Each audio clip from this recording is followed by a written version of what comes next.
Hump Day, everybody. What's happening this Wednesday evening? Hopefully, we'll have more folks join us tonight. We're going to talk about a few hot topics, 50 Cent and what's going on between him and his son and his ex, and then talk about issues around that situation. And who knows, we'll evolve into other stuff. So, without further ado, we're going to bring on beautiful Sophia. How are you doing, Miss Lady? Hey, I'm doing great. I can't complain. How are you, Scott? I'm hanging in there, man. So, I'm just happy to be on the show again and able to have our moments of conversation, and Yeah. hopefully other people will join in the fun and we can really get some exciting conversation going on in our little living room, man. Right. This is our space, man. That's right. Heck yeah, heck yeah. And look, anyone who comes on our show, man, you are more than welcome to speak your piece and speak your beliefs, even if they are against what we say. Like if you disagree, anything we're talking about up here, man, it's all good. You're more than welcome to come in our living room and talk stuff with us. But what we don't appreciate, man, What? is don't be telling lies. Oh. Okay? Don't come and tell stories and then come on our show and pretend like you're good for conversation and you're a real one, because we try to keep it 100% over here, right? And a lot of people, they come on the show acting like they're educated and they got an opinion and they're going to tell us what's up with this and that, right? And then they won't even come on the show again, to talk about it. They don't want to confront it, and yet they just want to throw insults, or they want to, throw in ad hom attacks and just lie. Basically, it's like I can't respect that kind of weak type of shit. Can you, Sophia? What's up with them people, man? Why you have to put me on the spot? Because Well, man, you my main one, man. You my main riding partner right now. you talking about this? You talking about this Malcolm X stuff? Yeah, there's Malcolm X, and just to give everybody a little background of what I'm talking about Okay, is, so basically, yeah, this chick got on a post, and it was a conservative viewpoint by Malcolm X, using a scenario of a fisherman and a fish and a worm on the hook, and how the fish thinks that the fisherman is his friend because he's giving him a worm, but the whole time he doesn't know that he's going to be put in the frying pan. And so everybody understood that meme, and everybody understood what that meant except this person. And she started coming up with this weird ass comment talking about, yeah, but it's not wrong to fish if you're hungry or something to that effect, because I gotta eat. And I'm like, huh? What the hell? Where's that coming from? So anyway, I was like, I don't think you got the meme, lay off the weed or whatever, in a joking way. And everybody that knows me knows I joke around and doesn't get offended, you know what I mean? But if she got offended, and it went from there to her saying that Malcolm X was a racist. He was the leader of the Nation of Islam, and all that kind of stuff. And I just kindly reminded her and said, and anybody can refute me on this if you guys want, whoever wants to come on, we can go over it. But the fact of the matter is that Malcolm X was a work in progress, and he lived during a totally different time. We can't compare the time that he lived in to the time that we're living in now. So his entire family was practically slaughtered by white supremacists. And the fact that he wanted to do something about it is absolutely logical. You know what I mean? It's logical. Just put yourself in the man's shoes and the type of shit that he had to deal with as a black person at that time. So a lot of people, like this person, was saying, oh, he was not about the message of peace. He was about racism, and and violence, and he was a criminal and all this other stuff. And I'm like, first of all, he was a petty criminal. He did his time for it. And in jail, he found Islam. Well, not really Islam, but the Nation of Islam. He was introduced to the Nation of Islam by his brothers that were writing him while he was in jail. And that's how he got into the Nation of Islam when he got out of jail. So to make a long story short, he was a work in progress, and he had to join somebody, he had to belong some damn where. He was abused and misused for being Black. So it makes perfect sense that he would have aligned himself with a pro-Black group. And yes, there were nationalists, but nationalist is not equivalent to being a racist. Okay. And I don't understand how he could be the racist one when the racism was committed against him at that time. He was just defending himself against the racism. And that's the reality of it. But he felt that white people would never stop being racist. So since the extreme behavior, the extremism that the whites at the time displayed towards Blacks, he felt that extremism can only be fought with extremism. And that's perfectly logical because that's the nature of war. When somebody's throwing bombs at your ass, you're not just going to roll over. You're going to try to defend yourself. And if you listen to his speeches, he would say, they tell us to turn the other cheek, but we're not turning the other cheek. So basically, if you understand the law of cause and effect, all right, which is the universal immutable law, then you will understand that Malcolm X was literally a product of the times that he lived in. And even then, he went to Mecca, found true Islam, and he said that in Mecca, he learned that the people who look white, who could have identified as white here in the United States, they told him they don't identify that way. They identify as humans, they don't focus on skin color. So he, took that to heart, came back and completely abandoned that outlook. You know what I mean? So my whole point was he should be taught about because he was an important person and it's a real story. And we saw a man who developed into this person that he became, regardless of anything and everything that happened to him. And yeah, he made mistakes. Of course he did. But he also was humble enough to acknowledge his mistakes and say, abandon that ideology. And he went against it and he lost his life for it. So what else do you want from the man? He's dead. Okay. So this person was just saying a lot of fallacies. First of all, he was never the leader of the Nation of Islam. He was the leader over certain areas within the Nation of Islam. Mm-hmm. He was a spokesperson. You know what I'm saying? Yep. Secondly, he abandoned the Nation of Islam when he came back from Mecca.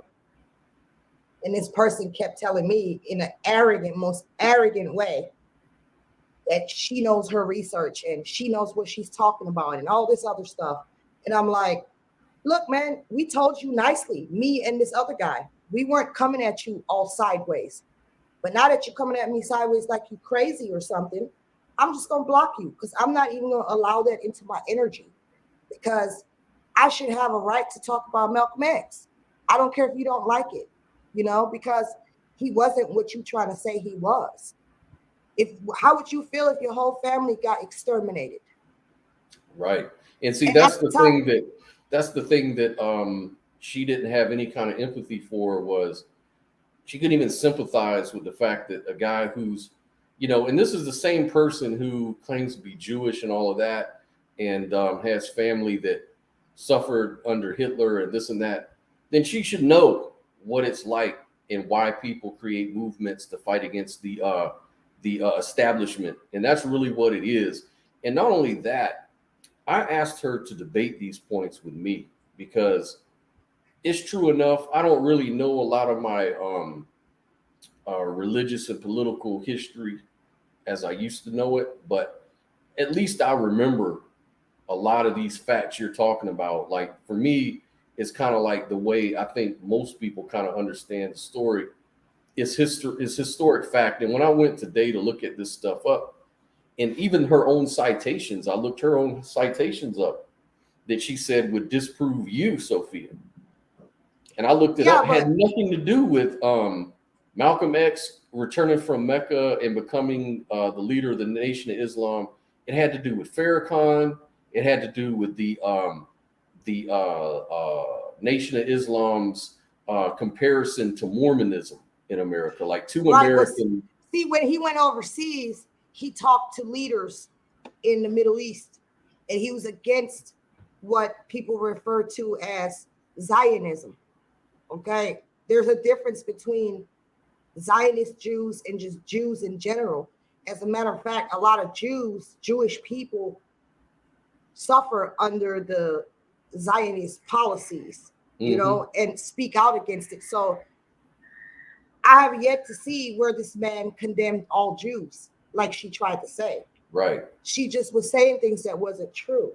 And I think Mm. he was against the stuff that was going on with Palestine, or was it Palestine, or I can't remember, to be honest. So I'm not gonna be pulling shit out of my ass. But the fact remains, he was my whole thing is, when we examine these things in the past, we got to take a lot of things into consideration. He was a separatist. And here's my thing: if me and you are in a relationship and we can't get along, the logical conclusion is that we will separate, right? Hmm. Or if you abusing me, beating my ass, or whatever, I'm gonna separate from you, right? That's logical.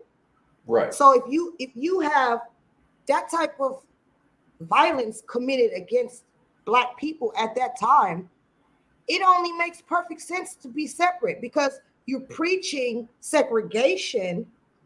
I mean, you're preaching, give me the word, Scott, integration. Yeah, separatism, Integrate. You're preaching integration. Yeah, yeah, yeah, yeah. integration, but you violently come at me with extreme violent atrocity, Hmm. atrocities. So at that point, you got to take a step back and say, okay, well, you're saying, I'm supposed to integrate, but you're not really letting me integrate. And if I do integrate, you're going to treat me like this. So that automatically leads to separatism. It's fucking simple. Now, do we Right. need to And do this today? I mean, is this what the extreme views that he had at that time were based on the extreme climate that he had to live through? right, right. So why would you run around nowadays and be like, oh, Malcolm X was a racist. Oh, he was this. He was about violence. He didn't promote peace. How in the hell did he not promote peace? He simply said, if you come at me with extremism, I'm gonna come back at you with extremism. Exactly. Isn't that Exactly. how war works? That's how it works, and that's how change, any sort of social change that has ever happened in America, has happened that way, because it doesn't come from the top down; it comes from the bottom up. Grassroots. And the thing about it too is, not only is she lying about all of this, but she's kind of conflating some issues. Like she's trying to now jump to the fact that he was a racist and all of that was a lie. But He wasn't a and I racist told her this, because even he even was if you grant that he was racist, can you blame him? And no, not you couldn't. only He had that, every he had reason. every right to be feeling the way He he had felt. he had And not every only that, reason. we live in America. When the fuck is race never a fucking issue? Like racism Exactly. happens with Thomas Jefferson owned slaves, but we don't sit here and bitch and holler about him being a racist. We just understand that's just the climate of the time, Right. That's what it right? was. That's what it was, and there ain't no sense denying the So history. so I And don't you know know why. what?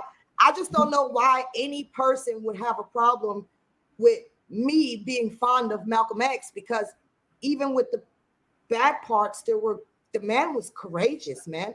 The man Yeah, knew he was the man knew he was gonna get killed the day that he had his speech. He knew it. You know what I'm saying? And not only that, he turned away from that mindset because he called the Nation of Islam called white people devils. Now I'm going to ask you this honestly, whoever has an honest bone in their body, the type of stuff that Black people had to deal with, getting shot in the back, having their families executed in front of them, all this stuff that happened to them, can you blame the people at that time for perceiving the aggressor as the devil?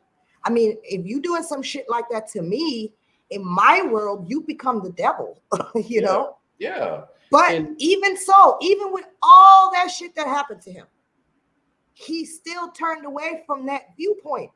And he came back from Mecca and he said in one of his speeches, he said, I don't care if you white, brown, Black, and whatever else there is, but if you are for making a change on this planet of misery that has nothing but misery and hatred happening on it, if you're willing to make a change, then I don't care if you're white, Black, whatever there is. Does that sound like a fucking racist? Not at all. And the thing here's the other kicker about it. So he changed, as you said, he sort of came to a more, ethical stance as far as race is concerned. And then she's always like saying, well, he was a racist, he was a criminal, this and that. Let's look at other religious historic figures. She said he was against homosexuals. So are Christians. Yeah, so are Christians. Why are you singling out? Why are you singling the out Apostle Paul? The Apostle Paul was against. I'm just saying, why are you singling out Malcolm X? That's within the belief of Islam, just like it's within the belief of Christianity. So if you're going to talk about one thing, talk about the other. That's what I'm saying, and that's why I want to bring up to the audience, and if she's watching, is the Apostle Paul was a Jewish Pharisee who was a zealot and went out and killed and imprisoned Christians based on their beliefs, which was terrible, horrible. But that man changed his life according to history, to the Bible. He changed his life and became one of the biggest apostles, one of the leaders of the early church. So, I mean, no one demonizes him, but they demonize Malcolm X. But I'll tell you why, in my opinion, what it is. Because Malcolm X was against the establishment. That's why his message is my message. I'm going to make this bold ass statement. Because Malcolm X, he busted out the game that the right and the left plays. That's why. Because it's not, he even had a whole speech on how this country does not thrive without race politics. That's the truth. Look at, I'm gonna tell you why, because these people have to have these ideologies and this identity politics and race politics. They have to have that because when they have these ideologies, they can set themselves up as some kind of gods. And if they were, as if they could get some kind of favoritism from the establishment, that's all that's about. It's kind of like the guard in prison who think he's some fucking body because he's lording over the prisoners. But bitch, you a prisoner too. You wearing uniform too. Hell yeah. That's what it is. And that's the game of politics. And thinking that one party is your friend because they give you all the money and they give you the like I said before, what the Democrats and the liberals government has done in the name of compassion, maybe, is they put Black people in prison. They put them in these projects and ghettos, artificial, prisons, locked behind gates where crime festers and all kinds of bullshit happens. That's why people are trying to get out the ghetto now. But the thing about it is they think that's an even fair trade-off. Really? No, that's just placating the Black folks, and at the same time keeping them locked up where they want to keep them in control, keep them down. You know what I mean? That's where my issue comes in with Black people who still think that way. Because when do you say, okay, I understand that's what's going on and we're not going to participate in this shit anymore? You know what I'm saying? Like, that's what Malcolm X was talking about. Malcolm X died for nothing. You know what I'm saying? If we continue to do the same shit, why do we keep running, voting for these motherfuckers? Right. Why are we not sticking together? We come up with these ideologies like, now, first of all, I need to clear this up too. Malcolm X was a Pan-Africanist, but real Pan-Africanism is not this shit you see nowadays that's been hijacked by the left, where it turns into shade racism and you have to identify as African if you're not black enough, and hating on other blacks because they're not a certain way. They're not being black in a certain way. All that shit is a liberal narrative. They hijack original concepts that had really good meaning and reason for existing, and then they restructure the whole thing into a liberal narrative that actually harms us. So it's not that Black lives don't matter, it's the Black Lives Movement has been hijacked, and it doesn't matter to us because it's hurting us. So stop following it. Same thing with Pan-Africanism. That's a bullshit ideology at this point. It's not equal to what Malcolm X stood for. Malcolm X stood for the unity of all Black people to be independent from the oppressor. That's it. Bill Daly in the comment section agrees. He says Black people have to be responsible for their part in this too. And that's exactly what Malcolm X was saying. He was saying he had a whole speech about create your own job. Right. Don't be asking people for jobs. That's how bad it was. That's how strong he was about it. Was like, don't even ask for a fucking job. Create your own job, because you can't trust the enemy. The enemy ain't there to help you. Not every hand that feeds you has your best interests at heart, is what he was saying. And that's what that whole meme was about. So I don't know why she felt the need to jump on there and talk that nonsense. So at one point, I'm like, at first I thought, okay, she just slow and she don't get it, but then when she come at me like a fucking raving lunatic, I'm like, okay, you got a problem. Goodbye. I'm not even going to deal with that. Because, unfortunately, a lot of conservatives don't like Malcolm X for some reason. Like, the only aspect of conservatism that look at Malcolm X as a hero are the libertarians. They're the ones that see Malcolm X as truly standing up for individual rights over government and taking responsibility for community at that level, not depending on the government. And libertarians also understand that the government was effectively against Black people and still are till today. Right. And so that makes it's sense. In the form of liberalism now. It's in the form of so-called liberalism and progressiveness. That's the form it's taken. But it's always been there pretty much. It's just that now conservatives don't, just want to make it like Malcolm X was a demon. He was a devil. He talked against the establishment of the time. It's like, he did. And if you're a real conservative, of course he did. Like, what the fuck? You sound stupid. Of course he did. I just love how these people always demonize people they don't like. Demonize people who are a threat to their establishment because they like to play God within that establishment. That is God to them. Their religion and their establishment is one, and if you don't follow the establishment, then you're not listening to God. That's some slick ass shit. And I'm like, nah, fuck that. Because the reality of it is, if you have an ounce of human blood in your ass and some kind of empathy, then put yourself into that timeline and really try to understand it instead of being an asshole. Yeah, and I asked her to come on our show, and debate me about this issue. And I just want to let it be known she refused because she has personal issues, supposedly. But yet she had enough energy and enough time to jump on that situation and start a fire. So that's don't start no shit. Won't be no shit. Won't be no. That's right. Hell yeah. That's all I got to say about that. That's what it is.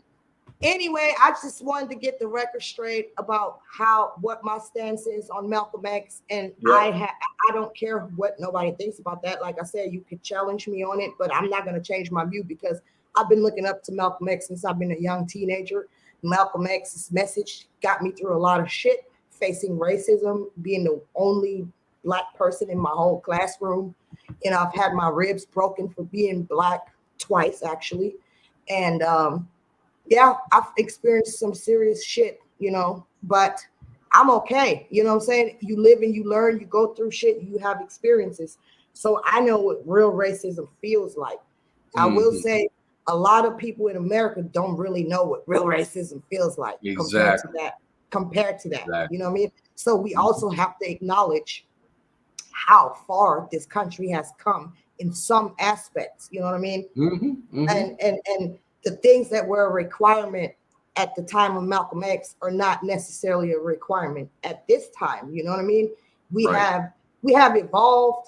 You know, I would say even the Republican Party has evolved to a certain extent, but at the same time, I'm a firm believer in being very independent, forming your own opinions, thinking on your own. And if you're gonna give a vote to somebody, know why the hell you're doing it. You know what I'm saying? Don't just do it because that's the narrative. You know, make sure your vote counts. Make sure your voice is heard before you give anybody any kind of fucking vote. Right. What is your message? And I really like that. And we already know what it is, but just for our audience, in your own words, what is your message and meaning in life right now? My message is what Bob Marley said.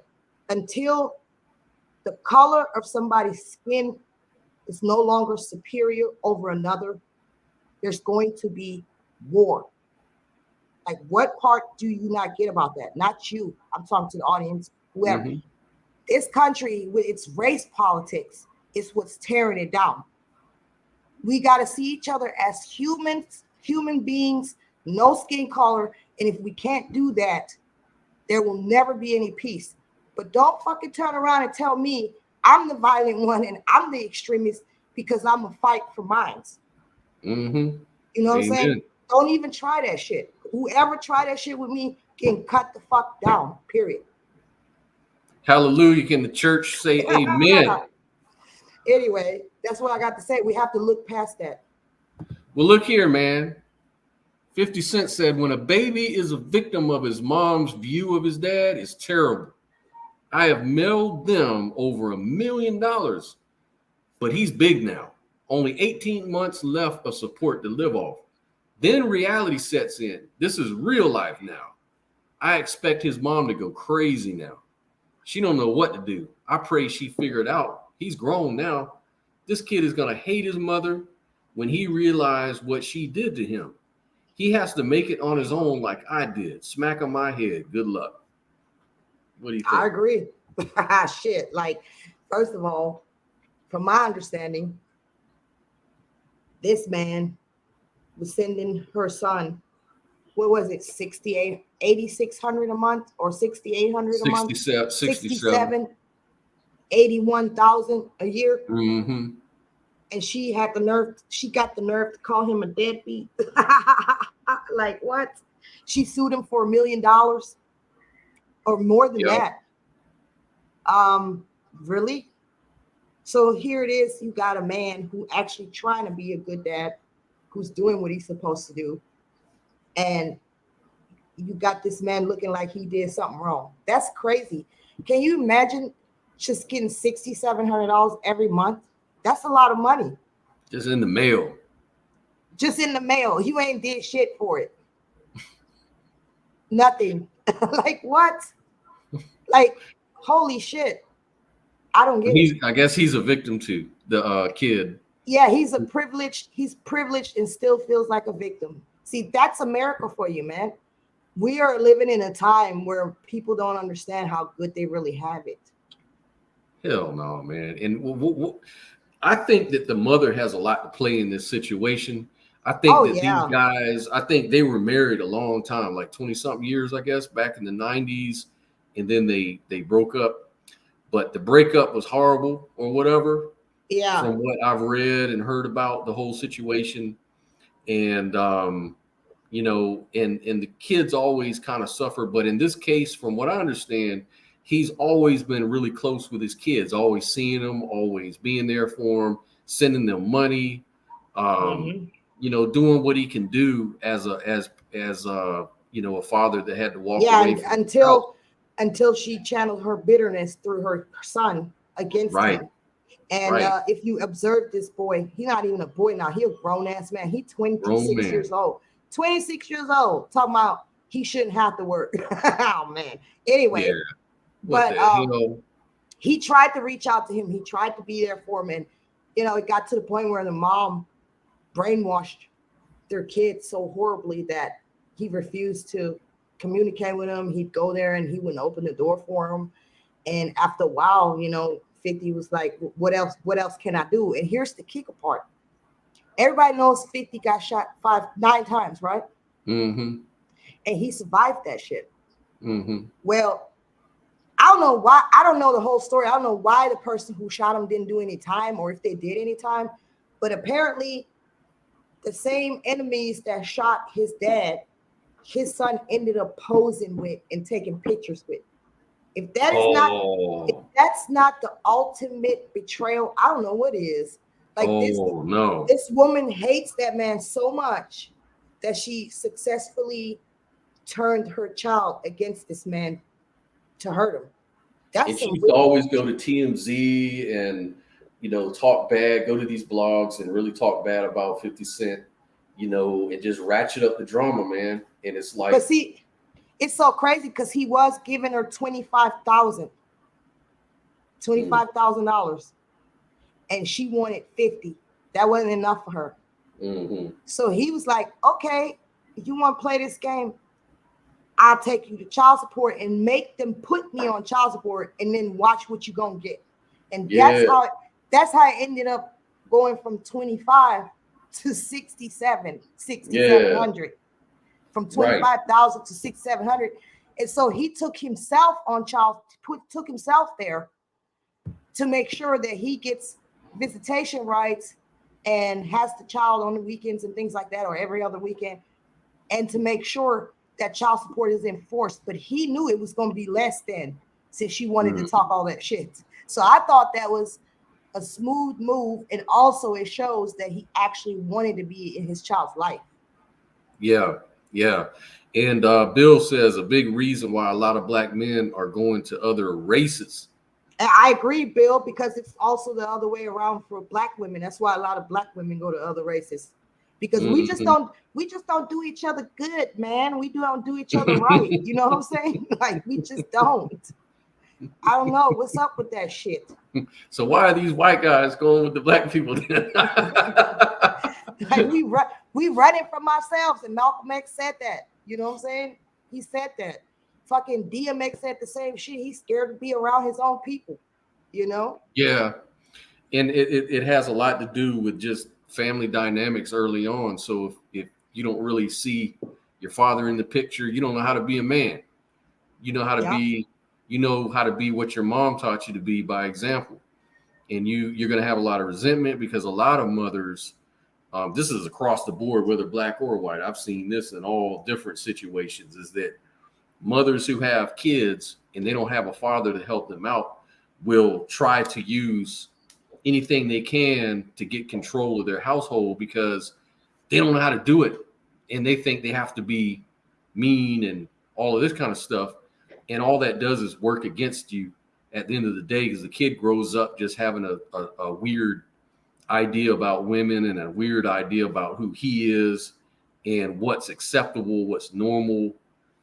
And it's like, you Exactly. know, this is really weird, man.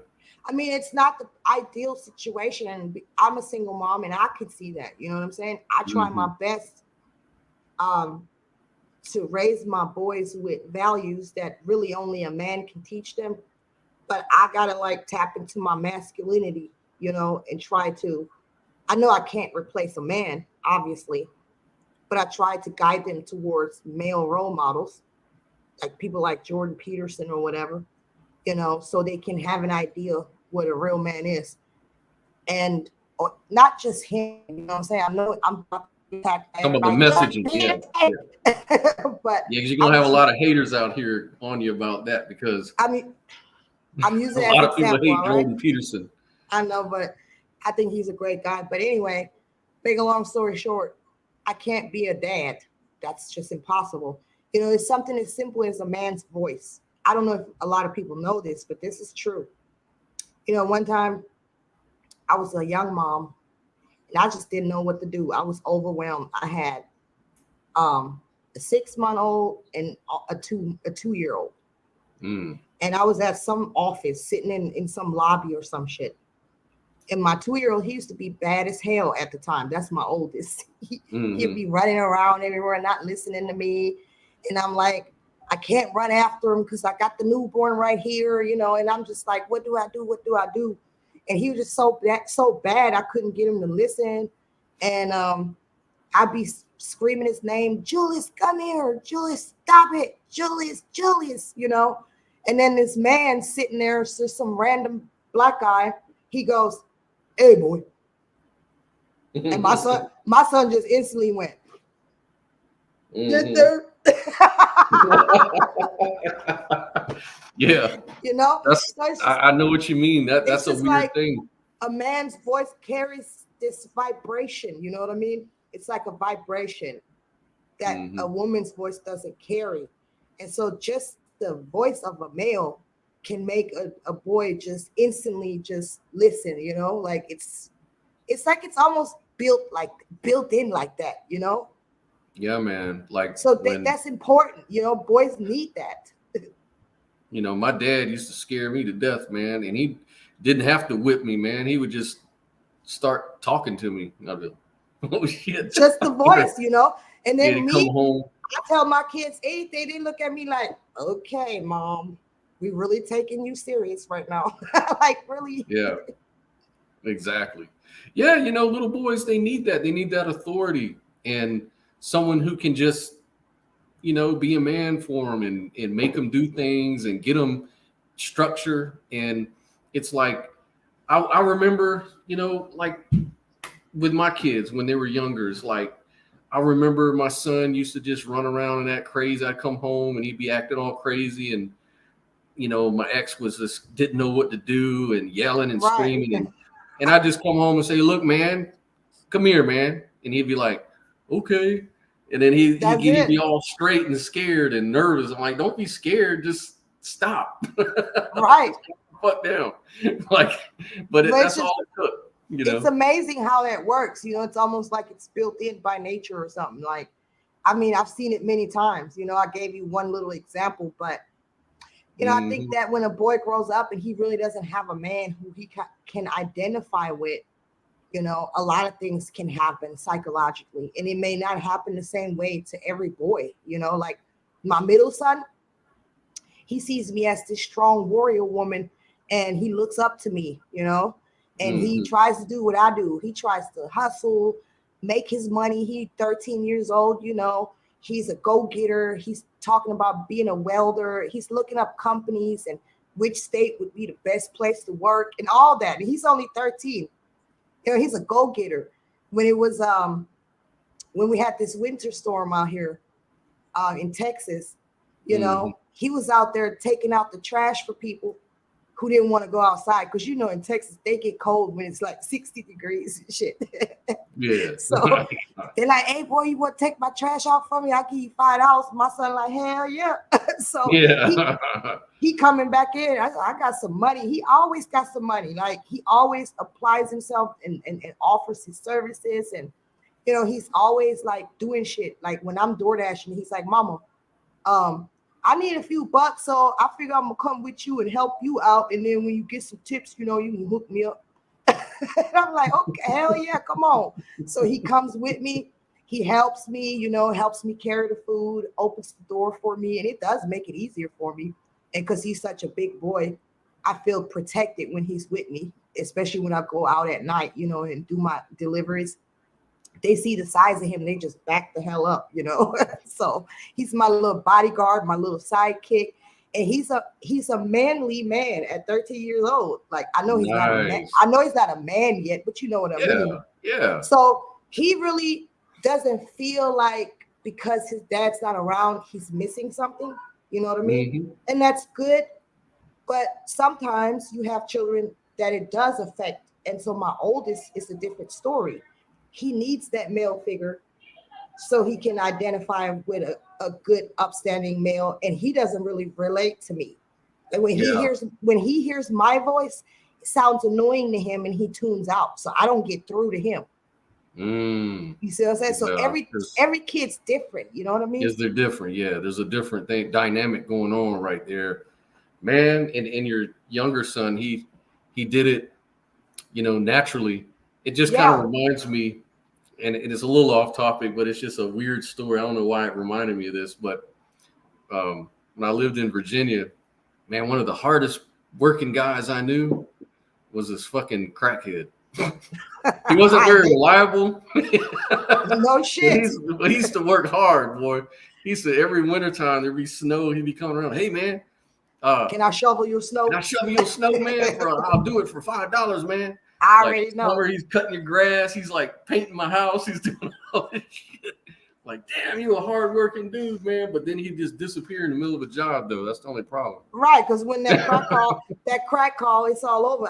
That reminds me, one time in Chicago, I was kind of snowed in, right? Yeah. And I couldn't get out for the life of me. And I was like, shit, man, I'm stuck out here and it's in the middle of the night. So this crackhead comes on the side of me and shit. And he's like, ma'am, you stuck? You stuck? And I'm like, yes, sir, I'm stuck. And he's like, I can help you. And I said, okay, awesome. He said, but I need $10 first. Yeah. I'm like, no, the fuck you did. Like, I'm sitting in this bitch with 2 little babies in the backseat and you offering your help and shit. And then all of a sudden it's, but I need $10. I'm like, shit, I'm going to get myself out. Shit. So I got out and I started pushing my own car and shit because I'm like, he could have just helped me. But no, he was like, getting me all excited that I got some help, and then, but I need $10 first. I need $10 though. Hell no, and I didn't even have $10. That's the sad part. Man, I hated being broke down in the middle of the road. Man, I got broke down on a highway one time in the middle of the damn highway, and I had to get out, try to push my car to the side of the road, and people don't feel sorry for you, man. This will be beefing at you. Especially in a big city. Yeah, they tell you, get the fuck out the way. Yeah, get the fuck out the way, motherfucker. I have had so many breakdowns, man, in my life. Don't even make no sense. On the side of the highway. I mean, all kinds of shit. Fuel pump going out on my ass while I'm driving. Next thing you know, nothing works. I'm in the middle of the road. Them cars in Germany, those little Volkswagen cars, what do they call them? The real popular. Huh? You talking about Trabis? No. There's this other car. Real popular. I used to get them all the time. I don't know why I kept getting them. Golf. There it is. The Golf. Yeah. The they used to lower them like the Mexicans do. Man, I had a Golf, man. They always used to, the oil used to leak around the seals. And man, I'd be driving down the Autobahn. And then the next thing you know, poof, I'm disappearing in a puff of damn smoke. Poof. You just see some smoke going down the road, man. Them things used to just break down and blow up. I know that, but everybody had them because I was still a teenager and I wasn't driving yet, but everybody had a Golf when they started driving. It was like the shit. Yeah. So I didn't know they were shit cars like that though. Yeah, they was, man. But yeah, anyways, back to the subject, man. So with the 50 Cent thing, I've got a video here. I don't know if you want to kind of look at it or what did you want to do about that or I mean, I don't know. It probably would be a little boring because there ain't that much to cover about him. I just think it's a good story to cover because he seems like a very he's educated, smart, and he seems to, be a very ambitious type of man. And what I really liked about the story was that even though he didn't get along with her and they were no longer together, he still wanted to do the right thing for his baby mama, right? Right. And he was saying that basically he wanted to make her ambitious, and give her the tools that she needed to start her own business. And I'm like, here you have a black man that's trying to teach his family how to run a business.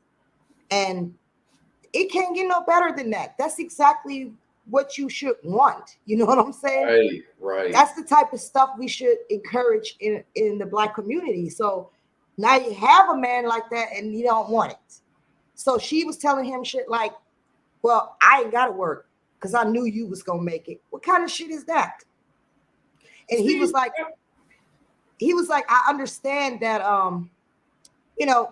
during the early years when you have your kids, it's better for the mom to stay home and close to her children, which is completely fine, you know. And he understood that. But then when your kid gets older, you know, he wanted her to maybe have some ambition to start something on her own.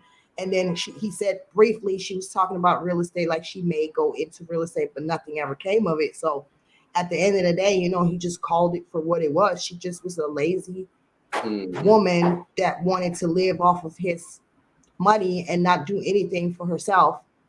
And I just think that's sad. You know, I just think that's sad. Yeah, you know, that's the pitfalls that a lot of men and women get into, is that sometimes women, they pick wrong men, and then sometimes men, we pick wrong women. Like we pick these old gold digger type women, and because we are all infatuated with their looks and things like that. But these women will break you down because they're after your money, or they're out to get what they can out of you. They're just playing you. It's just street games. You know, again, it's like, just, you kind of have to understand. Like, you hear a lot of these songs, man, that talk about that. These young guys are kind of understand that shit. They're like, you know, you can't, you know, these hoes ain't loyal, and, you know, I ain't falling in love with none of these bitches out here or whatever. Like, treat them like a hoe. You know, it's like, that's the situation that's going on in the community, man. Is that? But it's not just the Black community. It's just, I see it as an overall problem. I was about to say that, man. It's like there's a overall situation. Yeah, it's like, and then sometimes too, I'm thinking it's almost like women are pushing men away at a certain point. Like, if you've got a guy, this motherfucker's got a job, he's working, he's paying the bills, he's doing all the right things. Why the fuck are you pushing him away for? Like, what's going on in a woman's brain to make her feel like she needs to push this guy away? And then they never replace the guy with a good guy. It's always just a string of fucking situations, right? There's never a fairy tale life that they end up like happily ever after shit. It's always just a repeat. I can say this, since I've been through that a little bit, somewhat, you know, I mean, I never really had a really good guy come my way. It's always assholes, but bad boys. Anyway, not even that, just fucking assholes. And I don't know, maybe I'm just I'm not. No, you were with the real bad boy, you know, because when women, they want bad boys, if they really want a bad boy, you need to go look at that show Cops, where you see them guys out there with a tank top on, with a beer in his hand, beating your ass. That's a bad boy right there. Yeah, but I had one guy beat my ass, and I swore to myself that ain't gonna never happen again, and I never let that happen again. I'll poison your ass before you fucking beat my ass again. So that, I didn't really have to deal with that too much. I learned from that when I was young. Yeah. But my problem was,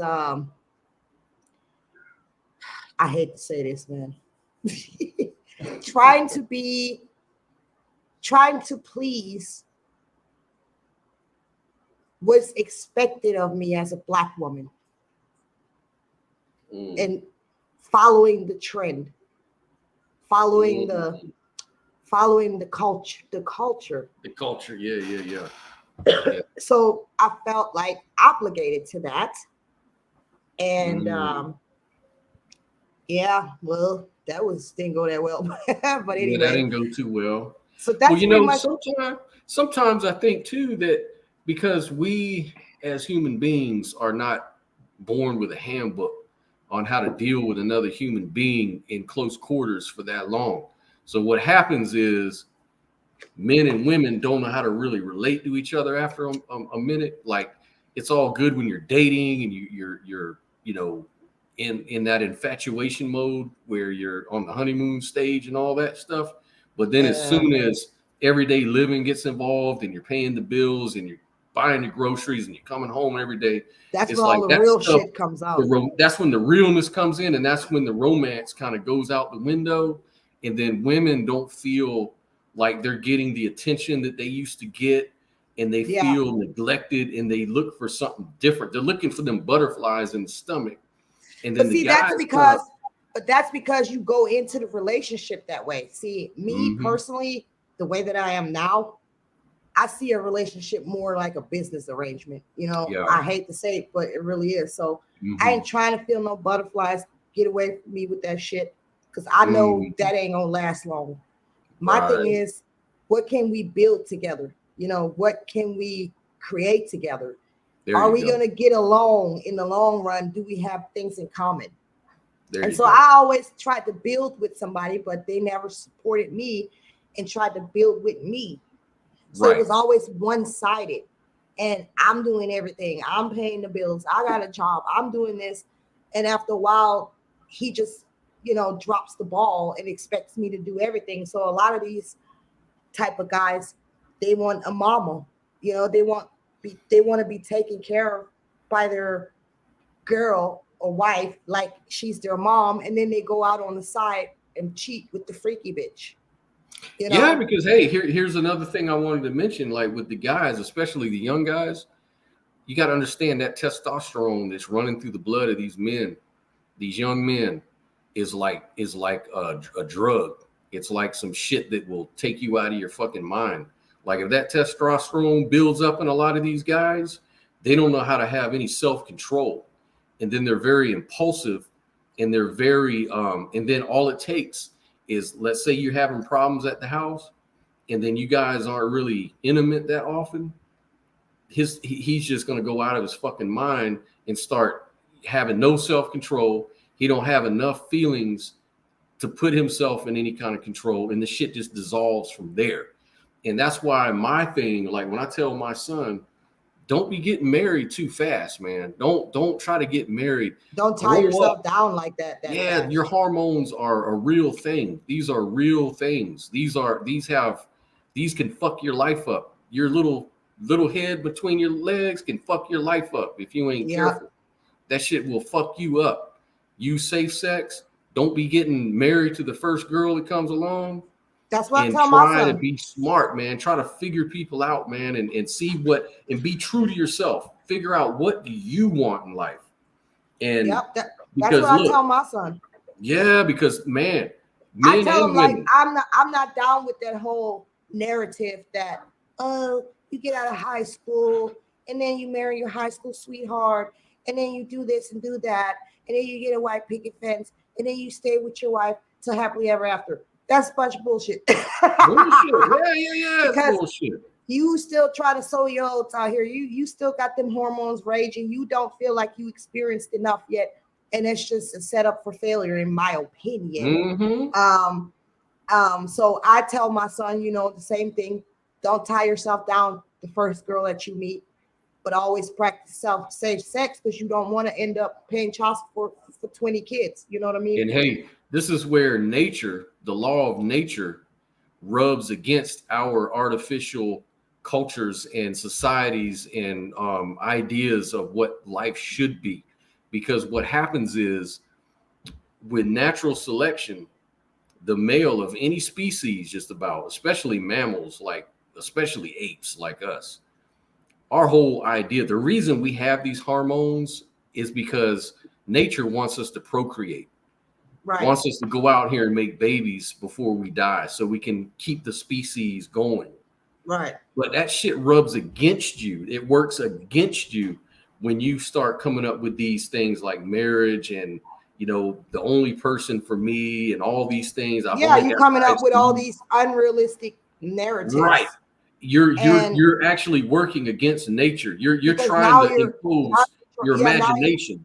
Yeah. now you're trying to be loyal to these narratives so you can be acceptable to society, Yep. rather than, I feel like if you are young and you date in a responsible way and figure out what you want, what you like in a woman, and test the waters and do your thing, responsibly, then I think that in turn is going to help that young man to develop into the disciplined person that he needs to be. That's But right. if you teaching shit like abstinence for fucking ever, you're just waiting for it's just like a ticking time bomb, and then or pressure pot. And then if you say shit like, yeah, get married very young, and then stay with this person forever, same scenario, You know what I'm saying? It's Yeah. unrealistic. It's unrealistic. It's very, and think about the social repercussions on the woman. Like, look at our society. They call the women whores that are pretty much at the end of the bad end of the stick on this whole situation, because men are programmed to go out and have sex with like 85% of the women they see in the streets, right? That's just who they are naturally. And so women, when they are engaged in that, they're called whores. But men, on the other hand, are not called whores. Men are just doing what they're supposed to do. But they don't understand women just doing what they're supposed to do too. Like, well, I kind of don't agree with that for the simple fact. I have to kind of say from a woman's perspective. yeah, let me know, because I'm not a woman, so I don't know. I might not know what the fuck I'm talking about. Yeah, I don't think you really do on that one, but anyway, okay. I think that men and women are different. Okay, our biology is different, Right. and women in general. I mean, there are some nymphomaniacs out here, but in general, I don't think women are as sexual as men as far as being in control over their sexual urges. Right. You're right. Because you know what? I don't think women think about sex every fucking 3 seconds. Like, no, they don't. Women are nurturers, and women are there to take care of kids. You're right. Yeah, we have like different like natural different goals, instincts, I guess. Yep. Now, that's not to say that women don't like sex. And I think when women are promiscuous, it has to do with psychological things rather than their biology. So, sometimes it's because women know that's what men expect and they don't want to be rejected. So they put out and don't realize that gets them rejected, you know? You're 100% right, man. And then you corrected me. You're right. You're right, because you know what? You're just making me think about everything I've learned that I forgot. Because the man ain't gonna come to you and say, yeah, I just want to fuck. You know, he gonna come to you and tell you, oh, you're the most beautiful girl I've ever met. It's a competition, right? We're just in the same level. And he's gonna say all that shit before he gets you in the bed. So it's not like, you know, women purposely, purposely just be out here having sex. You know, like they fall for that shit a lot of times. I know I have, you know, and I'm like, motherfucker, that's all you want. Yeah. You know, that's all you wanted. So you live and you learn and you figure out how men operate, you know what I'm saying? And then you kind of learn how to, you know, stand your ground. So what you're saying maybe is that the social construct actually comes from the woman. What do you mean? How do you mean that? The social construct of one man for every woman comes from women, not men. And men build their societies based on what wins the women over. I don't know. Like, how say that again? So think about it.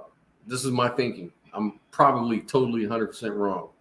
But my thinking on this is simple. Probably too simple. But what it is men, they want to have sex with as many women as they can when they're young, right?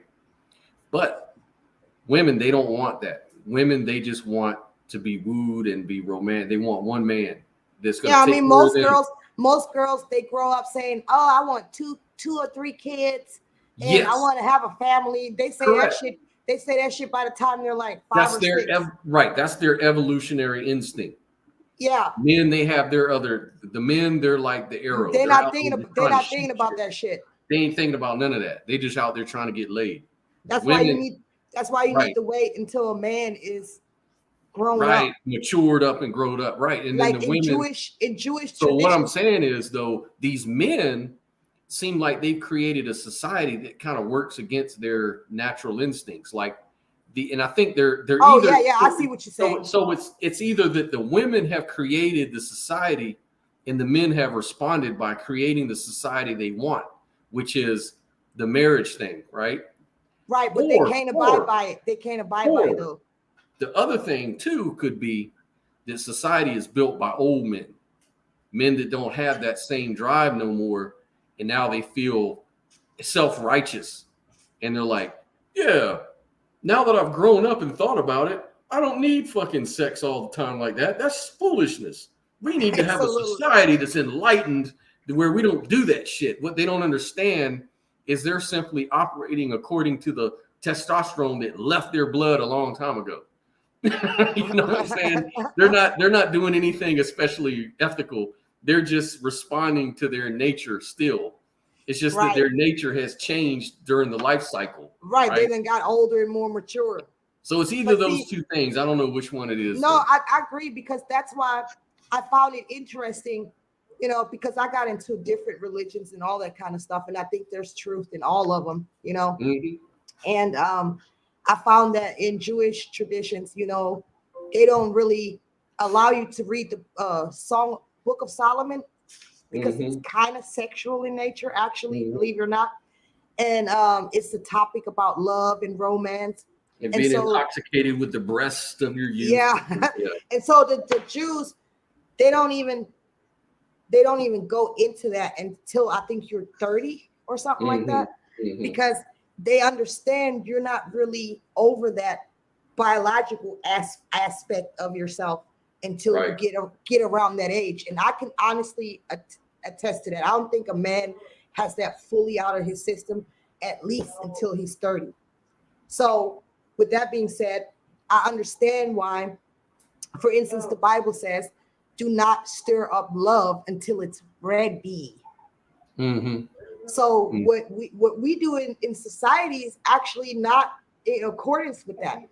We teach the opposite. The first girl you get pregnant, I don't care if you're 16 years old, you marry that girl. That ain't Mhm. gonna work. You know what I'm saying? Mm-mm. That Mm-mm. ain't gonna work. Mm-mm. That marriage still gonna end, even if it's 20 years later. Mhm. And in them 20 years, it's gonna be nothing but heartache, cheating, and everything else. Yeah. Depression. Yeah. Depression. Depression. I'm Um. stuck with this bitch forever, because that's Yeah. not really what you Never. wanted. Ever. Ever. Ever. Yeah. Yeah. But I think women are more receptive, you know what I'm saying? And women can almost learn to love somebody in a way, Mhm. you know what I'm Mhm. saying? And they can just kind of adapt themselves to it. You know what I'm saying? They don't have that. They don't really have that drive, that sex drive like that would drive them Right. out. Right. That makes Their, total their sense. thing is more about emotions, like you said earlier. We want to be paid attention to, and we want to talk, and we want you to listen, and all this other shit. Yeah. You know me, I talk my ass off. But see, the good thing about me is I've been told when I talk my ass off, I talk a nigga to sleep. So that's good. Yeah. You put me right to sleep. No, the funny thing about that is, for a guy, I'm one chatterbox motherfucker, man. Like you and my ex is like, man, you fucking talk too much. That shit didn't stop. You fucking talk your way out of some pussy, man. Like Yeah, right. You done ruined the whole shit. I agree with ruined it. you. This mother, like You when she said talk I'd be on the you phone with talk my too damn much. girlfriend's girl. This dude talk too much though. Hell yeah! Shut up. Shut the fuck up and get to Do what doing you're whatever supposed you're to be supposed to be. doing. Like, what is you doing right now? Right now, you I don't talking yourself out of the shit. see. We don't. I don't think we like that shit. We may like a talkative man, but not when it comes to that shit. Yeah, some talking ass man. Nothing worse than Not. a talking ass man. Yeah, don't talk too much when it comes to that shit. But yeah, That's what I'm saying. I think there's generally just um I'm a mystic, so I guess I'll refer to it from my mystical standpoint. Um,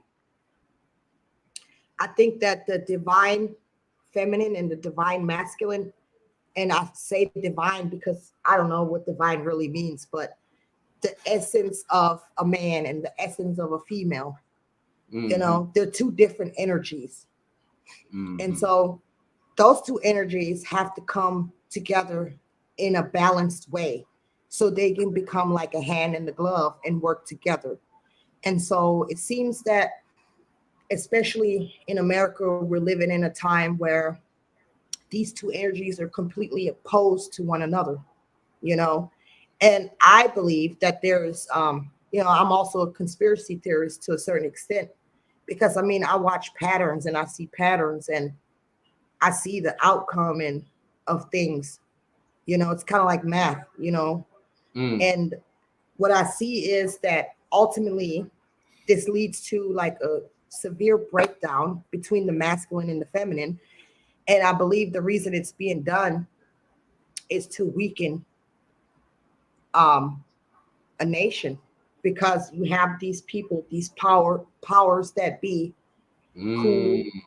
who I guess you could call them communists, who want to stay above and on top and control everything. And so how do you do that?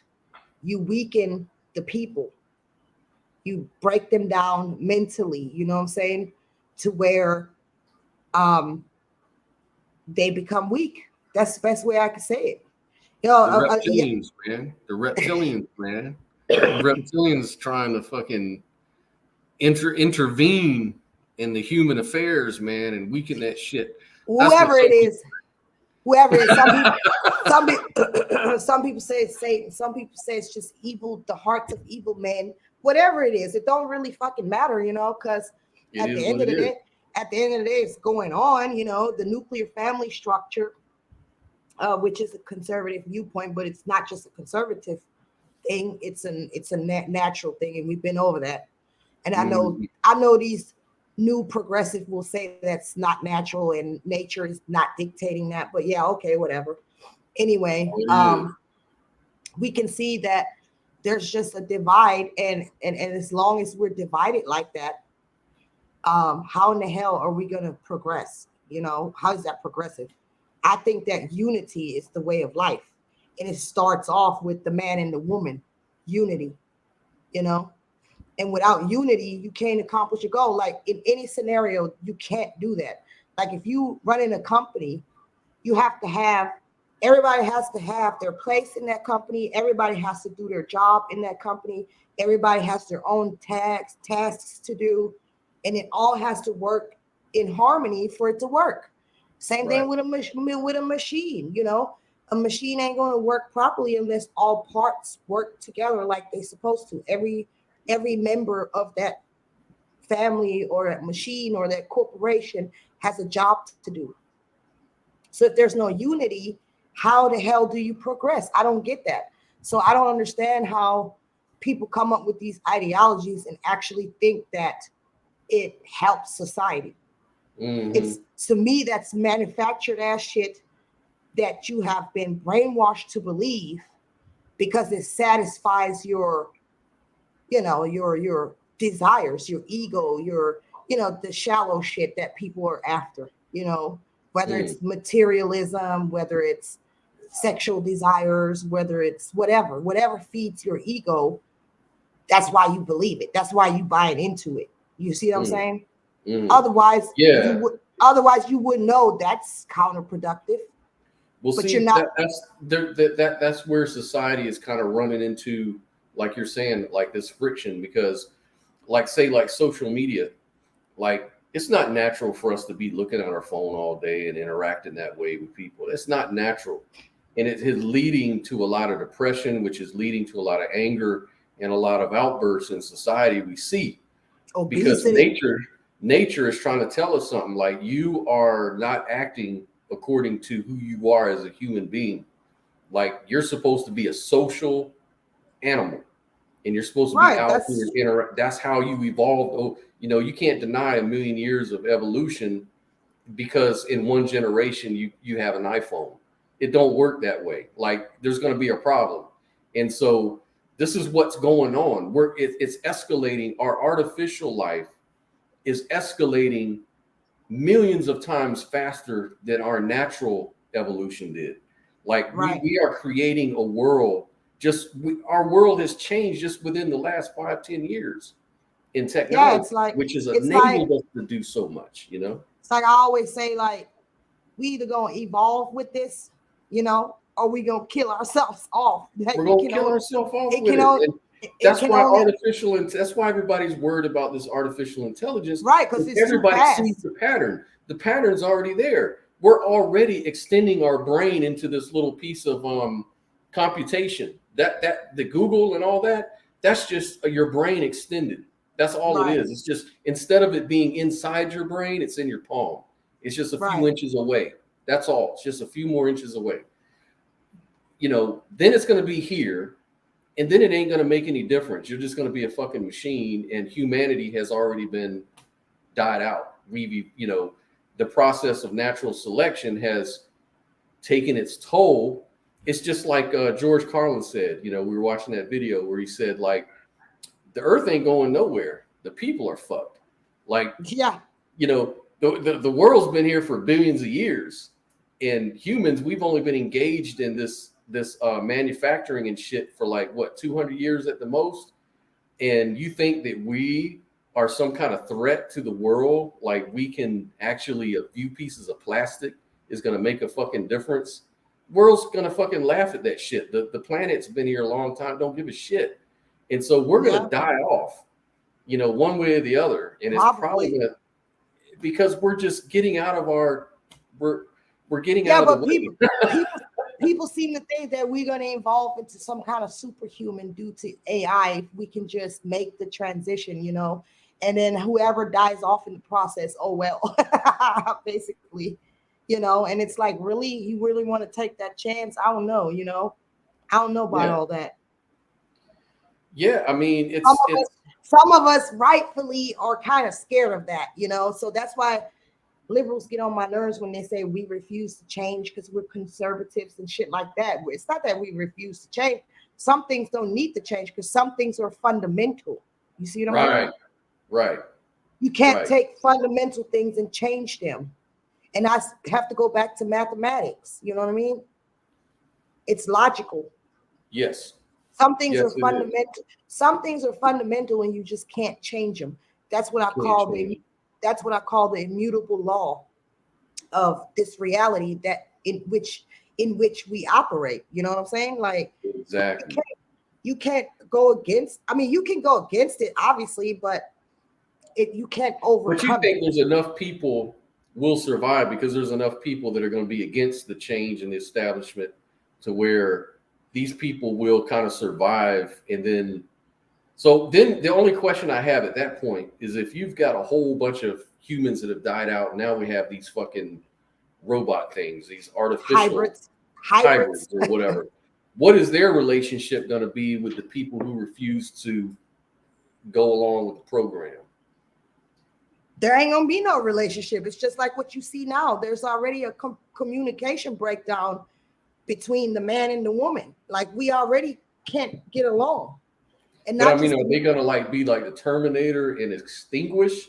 Well, they probably ain't gonna want us around. That's obvious, They gonna fuck us up or try. That's what I'm saying. That's what I'm thinking. Like, I mean, the technology is there where it's just gonna. I think that this artificial intelligence, if it keeps on this pattern of constantly growing and exponentially in processing power, that it's going to be smarter than us very soon, and it's going to have no need for us very soon. Exactly. And then it would see us as in the way of its own goals and shit like that. And turn against actual humans. Shit. Hell yeah, that's what I'm saying. Yeah. Like, we might. It's like, if you really want to survive, you need to become them because they're the winners. You need to join the winning team, or you can go ahead and die. It's just with everything, there's a pro and a con. You can use the internet for good. You can use the internet for bad. Like, you can use the internet to spread good messages and do a lot of good things with it.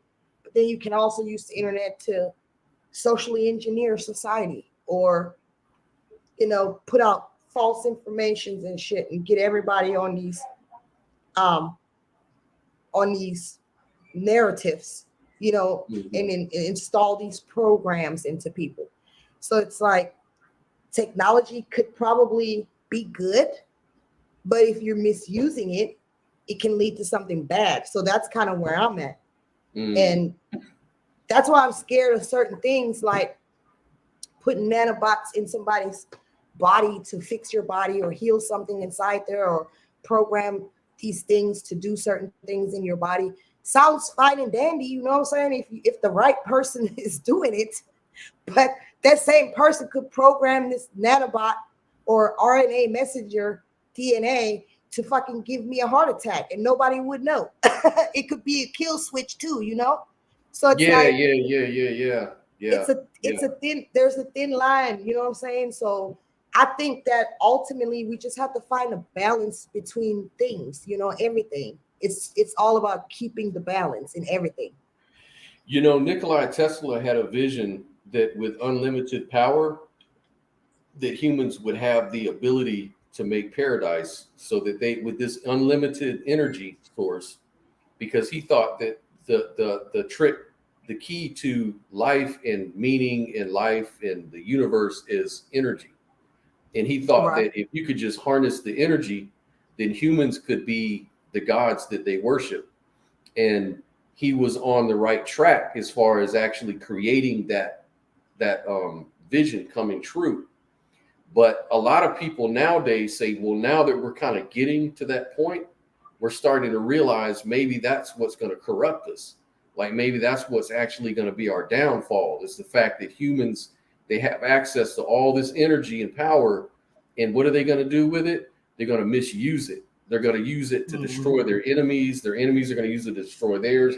And then the whole world is done for. It's kind of like the nuclear weapons argument. Like, we Right. have, everyone's got these nuclear weapons because this is the only way to keep each other in check. Because if we give ours up, then they're going to bomb us to go ahead and be the winner. So we got to keep our shit ready too, and we got to pretty much keep ourselves in that stagnant position. But it's getting to the point now where it's kind of surpassing that, because now they're like we were showing on that video you introduced, that one about social engineering. The Mhm. power is no longer in the weapons and the nuclear, it's now in the information. It's now all about who controls the information. And that's when people start to really harness power over other people. Who controls the narrative? Who controls the language? Who controls the society and culture at the end of the day? Like, it's been in the hands of religion for so long, but now religion has kind of lost its way. And now it's all about these secular groups and these elitists and people like that that are in charge of all this information. And then so it's good, they're going to create a tyranny and create another fascist fucking nationalistic sort of you know True romantic. situation, man. Like, it's kind of dark. You can make like a science fiction movie out of this shit. Yeah, but I got one word to say: cancel culture. It's like Cancel culture, there you we're go. canceling our own asses out with this crazy ass shit that's going on, and And then people like to say it's the left, and now we already saw how it's actually can come from the right. I mean They it's don't like. it's it's at the whole. To me, honestly, it's the whole establishment. It's the whole thing, because it wouldn't work if it was just one side, you know. Um, and then the majority goes along with it. So I mean, we're asking for it. Exactly, exactly. William Daly, Mr. Bill says, okay, now since it's a business with the big contracts involved, what you talking about, Bill? About some contracts? Ain't nobody I don't talking know about. what you talking about, Bill. Yeah, William Daly. He's in the comment section. William Daly, We Bill got so Daly. off topic. What is going on with 50? And here we are talking about them. Uh, AI and the shit, end of the world and shit, like for sure. Terminator style. A world without end, man. And he talking about some, yeah. What are you talking about, Bill? Bill's going in like the world's going in. I don't know what Damn, he's saying. Bill. I don't Call really in, know what Bill. he's Let's saying. have it. Bring it to the living room, man. Shit. Get tired of reading your shit that ain't making sense, man. Just tell us what you mean. But yeah, man, our show is kind of all over the place today, but that's all right, because sometimes, we just got to talk about a lot of different things, and we're just having a discussion for anybody who's confused. I mean, we were trying to focus on 50, but I mean, that's not so much you can focus on. Yeah, there ain't much So you can. Yeah, we pretty much kicked that dead horse pretty quick. yeah, I mean, it's self-explanatory. Anybody who gets that much damn money a month, should be grateful. And that boy's gonna regret that shit. Yeah, he will. And you know, And it's this. when he realizes how his mother brainwashed him, he might actually will hate his mom. And that situation does bring out though that there are bitter women who channel that bitterness through their sons. And then when you out here dealing with dudes, you're not really dealing with dudes. You dealing with that negative, bitter energy of the mother in that person, in that guy. Mm-hmm. And ladies, if you watching, be very wary of that type of dude. I know because I've been through that. Yeah. So that type of dude is actually in competition with you and out to hurt you and everything else, but he'll come at you like he's your best fucking friend, just like a liberal, like straight up. And a Mm-hmm. lot of those type of dudes are liberals because they don't believe in working and they think everything should be handed to them. They always victimize themselves. Just It's stay like they away. look at you like fish, and they bait you in with the worms, and then when you take the bait, your ass end up in the frying pan. That Yeah, sounds familiar, you know. yeah, and that's their way. So just be careful of those kind of dudes because they've been honestly corrupted by their own mothers. Yeah, Those type of dudes. they got mama issues. They got mama issues. Yep. So Mm. ladies, stay away from that and take it from me. I've been there, and Yeah, it's and it not. goes both ways. It's like, you know, society likes to jump on the women who are have kids without a father, like it's their fault. And then they kind of blame the woman in that situation too. And then maybe the woman's resentful because she's, look, I'm holding it down, I'm taking care of the kids. This dude, he's just out there, he ain't got to be responsible for what's going on. And so maybe there's a reason for a lot of that bitterness. But Well, at the end of the day, though, I'm not saying there ain't no reason for it, but at the same time, you don't never put your kids in it. yeah. You have to have enough constraint to not put your kids in it. Like, And not only that, it's even worse when you have fathers that are at least doing what they're supposed to do. Like, you know, it's like you're sending that's just money, you're spending time with your kid whenever you're allowed to, and you're doing the things you need to do as a father. Yet you're always told you ain't shit, you ain't never been shit, and you need to give me more money. And at it's that like point. you're just being used at that point. You know, you're Yeah, at being that played. point, and then you're using the child as leverage and you're gonna ruin that Mm. child. So I don't approve of that. Like, I don't give a damn. First of all, I don't hate my baby daddies because shit, that's just something that happened back in the day, and I made stupid choices, and that's it. Move on. Like, do what you gotta do. And And that's how we got on the subject about the monogamy and the serial monogamy. I was reading an article, and I think I first heard about it through the Joe Rogan show, where this guy who was a biologist and a sociologist or whatever, anthropologist and everything else, and this guy observed the apes in the wild, and the apes, kind of like the men apes, would be there to take care of their children, but then after the kids grew up, they were no longer interested. And then they would go off and make other family. And so they were kind of like monogamous, but they were serially monogamous. And they said because we share like 98% of their genes, maybe that could explain why humans are also, because if you look at the numbers, well over 50% of marriages fail. Just the numbers alone tells you that serial monogamy kind of happens in the human family too, and that could play a role, and stuff like that, because like you were saying, this artificial construct of marriage and religion and all of that kind of rubs against nature in some ways, and it's right, very. but I just think it has everything to do with immaturity, and there's a time and place for everything. When you Yeah, force something when it's not ready, it's not gonna last. So I right. think that we are different from animals, even though we are animals. We Well, have we're control. higher animals, yeah, of We course. have we Mhm. have control over our own faculties if we Exactly. choose to. So again, I just think that we are meant to be in relationships with one another, Of course. but I don't think it's meant to be in an institutionalized way like we practice it. and you know? necessarily be forever. It might not be a forever situation for most people. Yeah, like it may be, but it has to happen naturally when it's ready. Yeah. Because something that happens naturally when it's ready, you can't break it. You know what I'm saying? But people, they start off already. It's kind of like Jurassic Park, in the beginning of the movie, Yeah, but everybody's all, that's oh, look at the dinosaurs. They're so yeah, but beautiful.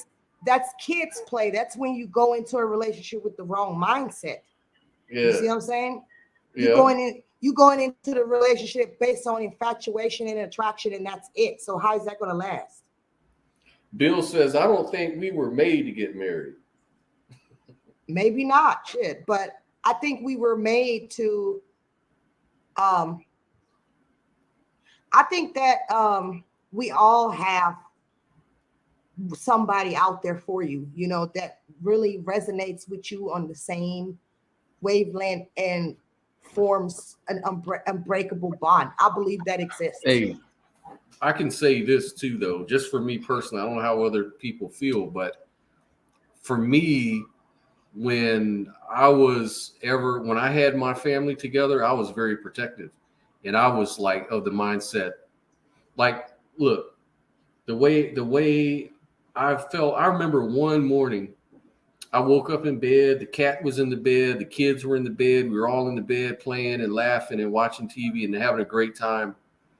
And I knew at that moment, this is paradise. Like, what else could you ask for? Like, this is what life's all about. And I Right. always loved that situation. And it made me feel strong to always never be away from my kids, be away from my family, and just do my best to be the best I could be. And I think I'm not alone in that. So there's a lot No. of truth to human beings do desire that sort of Yeah. connection. I think they do desire that, at least from I did, or I do. think we all have that in us innately, built in us because Yeah. I think it's natural to feel that way. I just Yeah. don't think it should be done in an institutionalized way like we do it.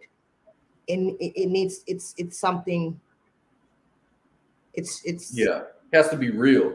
yeah, it has to be Can't real. You be can't fake just and artificially done. yeah. And you got to be ready for it. Again, you have to be ready for it because that type of, once you dedicate yourself to a family, that's not just something you say, that's something you have to do, Mm-hmm. and it comes with a lot of responsibility. So don't, put yourself in that situation if you ain't ready for it. Mm-hmm. That's all I'm saying. Exactly. That I think that's really wise advice and good advice, especially for young folks, man. Don't end up like 50, y'all. 50, 50, man. He's a good guy. He's a solid dude. He Hey, sounds like he ain't, I mean, he doing his thing, he's a successful man. That's really not his loss. he's I gonna be all mean, right. it's hurtful, that he has to go through that with his own kid. But man, we always got that one kid, man, that just give you gray hairs. That's just part of being a parent. Yeah, that's why I say you should at least kill one of your kids, If there's one of them that's a fuck up, you need to kill him. It's usually Junior. That's why I never had a Junior. Fuck a Junior. Junior gonna let you down. my problem child is the oldest. Anyway, Scott, I can't go very long today because Yeah, we done long. Yeah. I have to have my door open and it's extremely hot in here because my metal door blocks my signal. I know this is so crazy, but that's what happens over here. Man, but look at your signal though. I know The it's like signal's perfect. good. Remember when we first started how choppy that shit was for Yeah, but so long? we had a lot of issues in my area with this tower, Mm-hmm. and apparently they done something about it. So Good. it's really working well. But that door is made of metal, and I figured out that it actually blocks the signal, like literally. So Right. when I open the door, it's perfect. Hey, tell the people about your Etsy shop too. Not right now. Not right Yeah, now? Okay. I because I don't even know my own URL. So Oh, okay. Okay. yeah, Well, so I got just another channel called Electro Live, and hopefully I'm going to be interviewing a few people. I've got an artist that I produce. His name is Brandon Kahn. He's like a rap artist, young guy, a real young dude. He's on this plane trip. I just got off the phone with him. He's on a plane trip to New York. He's going to be playing at Quad City in New York to be promoting our record and be performing it live. I was supposed to be there as his That's DJ. amazing. I was supposed to be there. I was already there, but I just couldn't do it this time. But he's going to be there, and then he's going to Jamaica, Queens to do another performance, and then he's going to come back. But we're promoting that, so I'm going to interview him on my show when he gets back, and he's going to be doing another interview with the press in New York for radio stations and stuff like that, and he's going to be videotaping the whole thing. So I'm going to pop that up on my channel, Electro Live Podcast. And then I'm also going to get MC Globe. He's like, for you guys that may not be familiar, he's like an old school rapper and artist and everything, groundbreaker back in the early 80s. And I'm actually working with this dude too. And then we're going to be doing an interview here soon, probably this weekend. Hopefully tomorrow I'll do an interview with Mr. Freak Nasty himself, the guy that did that song, The Dip, and a whole bunch of other damn songs in the 90s. So I'm going to try to interview him tomorrow. He said he wants to do it tomorrow, so we'll see how that goes. But that's what I got going on inside, and I just wanted to give a little shout out to the station and the people that are going to be on the show. But yeah, y'all doing big things, man. Trying to get whatever we can do done. But hey, it's been a great conversation for you, the audience. We didn't have a whole lot of people out here today. But thanks, Bill, for coming through, man, and supporting. Yes, Bill. Thanks for the support, Bill. Yeah, brother. Are you still there? I don't know. Yeah, it looks like he's still here. And yeah, man. But until next week, we'll come up with another topic and we'll do it again. I enjoy it. This is like one of my favorite days of the week when I can sit down with you and we can have this fun. Yes, I enjoy it. I enjoy our show too. It's great, man. But yeah, guys, so I'm going to go ahead and check out, man. You guys have a great rest of your week, and we'll see you next time. You too, Scott. All right now. Bye, guys.